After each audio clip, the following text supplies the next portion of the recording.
శేషగిరిరావు గారు 4 పారాచూట్లు ఓపెన్ అవుతాయి అంటున్నారు కదా, వాట్ ఇఫ్ ఒకటి ఓపెన్ అవ్వకపోతే? ఇప్పుడు పారాచూట్లు 2 వ్యవస్థలు ఉన్నాయి. ఓకే, రోక్ పారాచూట్ 5.5 కిలోమీటర్ల ఎత్తున అది ఓపెన్ అవుతుంది. ఆ ఓపెన్ అయినప్పుడు angles at which they get deployed తేడా ఉందా, ఆ తర్వాత ఇవి తెరుచుకోవడానికి కొంత టైం పడుతుంది. They are called you inflate it.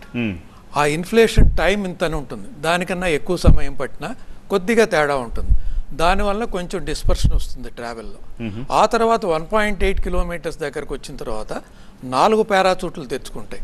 దానికి మెయిన్ పారాచూట్స్ అని పేరు. ఈ 4లో ఒకటి పని చేయకపోతే ఇబ్బంది ఏం లేదు.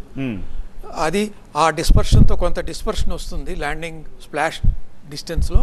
ఆ డిస్పర్షన్ ఈజ్ అకౌంటెడ్ అంటే ఎలా అంటే, ఇప్పుడు మనం అన్నీ అనుకున్నట్టుగా పనిచేస్తే ఏ పారామీటర్లోనూ 0.01 వ్యత్యాసం కూడా రాకుండా పనిచేస్తే ఒక పాయింట్ దగ్గర ల్యాండ్ అవుతుంది అనుకుంటే, మనకు 4 పారామీటర్లో 5 పారామీటర్లో ఉంటే ఆ 5 పారామీటర్కి plus or minus some number కనుక అన్సర్టనిటీ ఉంటే, ఈ అన్సర్టనిటీస్ అన్నీ క్రోడీకరించి ఎంత ఏరియాలో మనం దించడానికి వీలవుతుందని ముందే క్యాలిక్యులేట్ చేసి పెడతారు.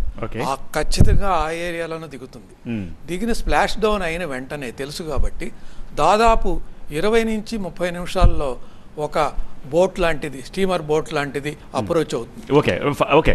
సో పాయింట్ ఏంటంటే, ఒకటి తెరుచుకోకపోయినా వచ్చే సమస్య ఏం లేదు, ఏం ప్రాబ్లం లేదు. కానీ తెరుచుకోకపోవడం అనేది కూడా బహుశా జరగదు. గతంలో ఎప్పుడైనా ఇలాంటి ఇన్సిడెంట్స్ అయ్యాయి? దీనికి అవ్వలేదు, వేరే దానికి అయింది. టెస్ట్ టైంలో అయింది. ఓకే, అన్డాక్ అయ్యి ల్యాండ్ అయినప్పుడు అవ్వలేదు. ఓకే.